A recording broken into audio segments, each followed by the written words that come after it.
जय माता रानी दोस्तों, मैं नीता आपका अपने चैनल नीता विक्रम में स्वागत करती हूँ। ओम नमो नारायणाय। आप सभी पे श्री हरि विष्णु भगवान की कृपा हमेशा बनी रहे। जीवन में यदि आप किसी विशेष मनोकामना की पूर्ति करना चाहते हैं तो आपको सफला एकादशी के दिन पे छोटा सा एक उपाय अवश्य कर लेना चाहिए। पद्म पुराण में विष्णु जी से संबंधित सभी कथाएं मिलती हैं। इसमें ऐसे विशेष उपाय भी बताए गए हैं जिनके करने से मनुष्यों के मनोरथ की पूर्ति हो जाती है और उन्हें कार्य में सफलता मिलती है। विष्णु भगवान को हम इस पूरे संसार का पालनकर्ता भी कहते हैं। विष्णु भगवान का पूजन विशेष तिथि में करे जाने से हर प्रकार की मनोकामना पूर्ण हो जाती है। सभी महीनों में एकादशी की तिथियां आती हैं। हर माह में कृष्ण पक्ष एवं शुक्ल पक्ष इस प्रकार 2 बार एकादशी की तिथि होती है। इस बार पूस के महीने में कृष्ण पक्ष की जो एकादशी है इसे सफला एकादशी के नाम से बुलाया जाता है। मनुष्य अपने जीवन में अपने कार्यों में सफलता प्राप्त 2 ही कारणों से करते हैं। जब उनके पास पुण्य कर्म का संचय होता है तो उनके कार्यों में उन्हें सफलता मिलती है, और दूसरा उनके भाग्यवश उनके भाग्य में यदि इस प्रकार का सुख सौभाग्य प्राप्त करना लिखा होता है तब भी उन्हें सफलता अवश्य मिल जाती है। ऐसे में भगवत कृपा का विशेष महत्व होता है। आप भी अपने जीवन में सफलता प्राप्त करने के लिए सफला एकादशी पे शास्त्र अनुसार वर्णित इस उपाय को करेंगे तो मैं दावे के साथ कह सकती हूँ कि आपको अपने जीवन में श्री हरि विष्णु और लक्ष्मी जी की कृपा से कभी दुख और दरिद्रता नहीं देखनी पड़ेगी। आपके जीवन में धन का संचय होगा, पुत्र पौत्र इत्यादि की भी प्राप्ति होगी। ये सभी कथाएं केवल कथाएं नहीं हैं, ये हमारे शास्त्रों द्वारा बताया हुआ सत्य है, जिसे यदि हम सब मनुष्य जान लेते हैं तो नाना प्रकार के दुखों से बच जाते हैं।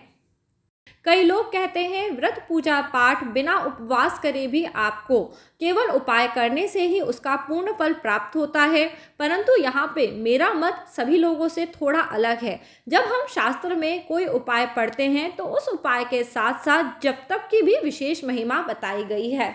जब हम व्रत करते हैं तो यह शारीरिक या कायिक तप के रूप में माना जाता है, और कोई भी तपस्या करने से मनुष्यों के पाप कम हो जाते हैं, जिसके कारण उन्हें जीवन में सफलता मिलती है।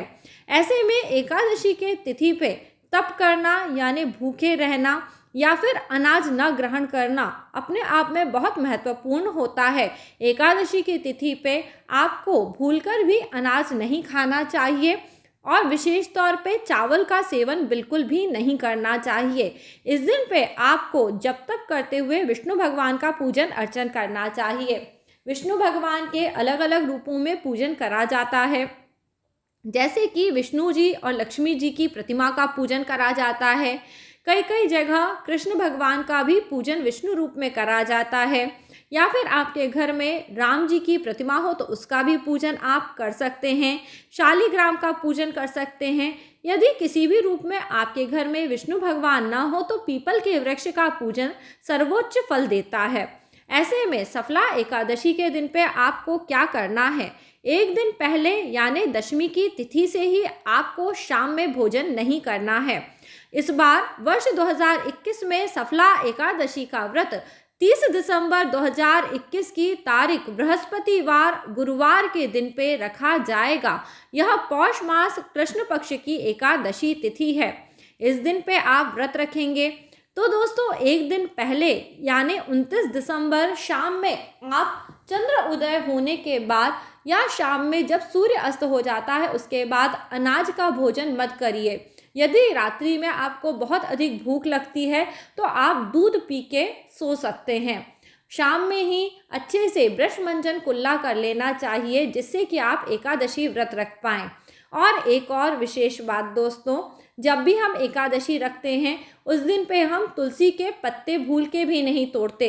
इसलिए एकादशी व्रत के 1 या 2 दिन पहले ही आप तुलसी के पत्ते, तुलसी के बीज, जो उसके बीच में लंबी लंबी ये काले रंग के बीज दिखते हैं, इसके साथ ज़रूर तोड़ लें। इसे तुलसी की मंजीरी कहते हैं। इसे भोग प्रसाद के साथ विष्णु भगवान को अर्पित कर देने मात्र से आपके जन्म जन्मांतर के पापों का नाश होता है और आपके मनोरथ भी पूर्ण हो जाते हैं।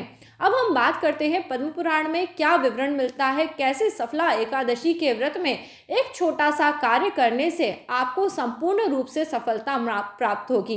देखिए, सफला एकादशी, इसके नाम में ही फल है, यानी हम अपने कर्मों के फल की इच्छा रखने के लिए प्रभु के सामने कुछ ना कुछ ऐसा अर्पित करते हैं जिससे हमें हमारे कार्यों का फल मिले, यानी हम सफल हो जाएं। तो दोस्तों, यहाँ मैं आपको जो फल बता रही हूँ वह आप एक दिन पहले मंगा लें या सफला एकादशी के दिन पे इन फलों को आप घर में ज़रूर ले आएं। देखिए, यह बहुत विशेष नैवेद्य है या भगवान का प्रसाद है, इसको आपको लाना ही है, तभी आप ये उपाय कर पाएंगे।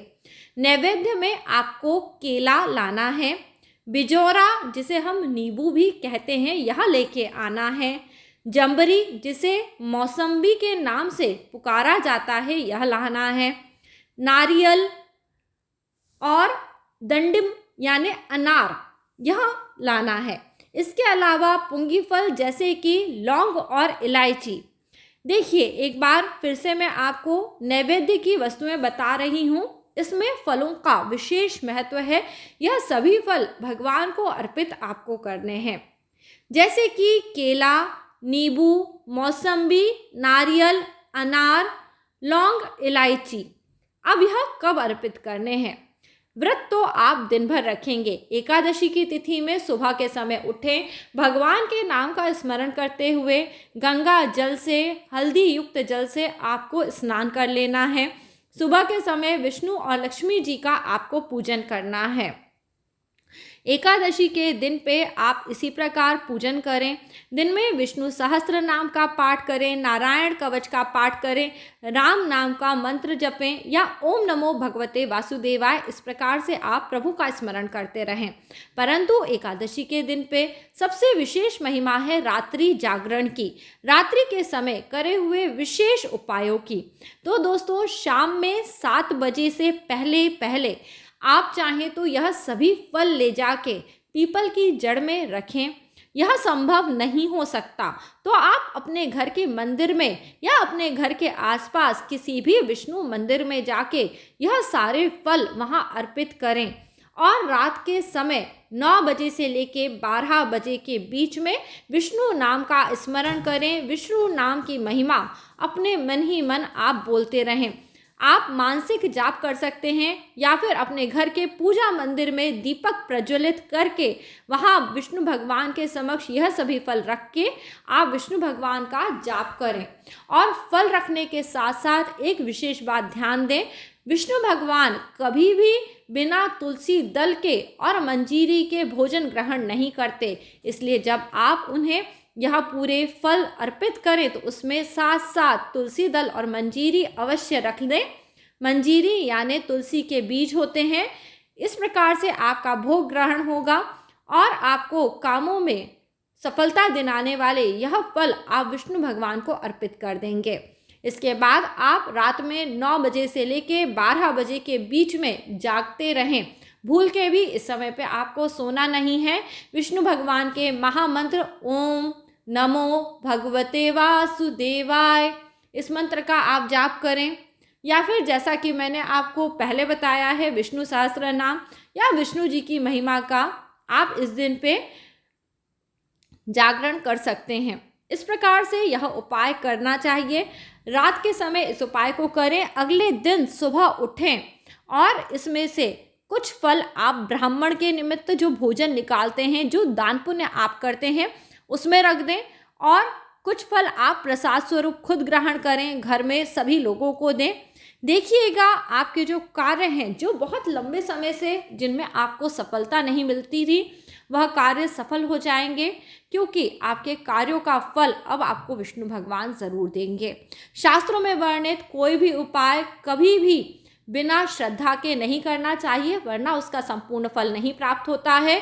विशेष तौर पे पद्म पुराण में इस उपाय को बताया गया है। यह दावे के साथ आपको सफलता दिलाएगा। यदि आप पूरे विश्वास से इस उपाय को कर लेते हैं तो विष्णु और लक्ष्मी जी आप पे प्रसन्न होंगे। आपके घर में भरपूर धन आएगा, आपको पुत्र पौत्र का सुख प्राप्त होगा, नाना प्रकार के सुखों को भोग के आप बैकुंठ खो जाएंगे। ऐसी प्रार्थना, ऐसी कामना के साथ श्री हरि विष्णु को कोटि कोटि नमन करते हुए आज का वीडियो अब यहीं समाप्त करती हूँ। जिन लोगों को ये वीडियो अच्छा लगा होगा वह वीडियो को लाइक करेंगे और चैनल को ज़रूर सब्सक्राइब करेंगे।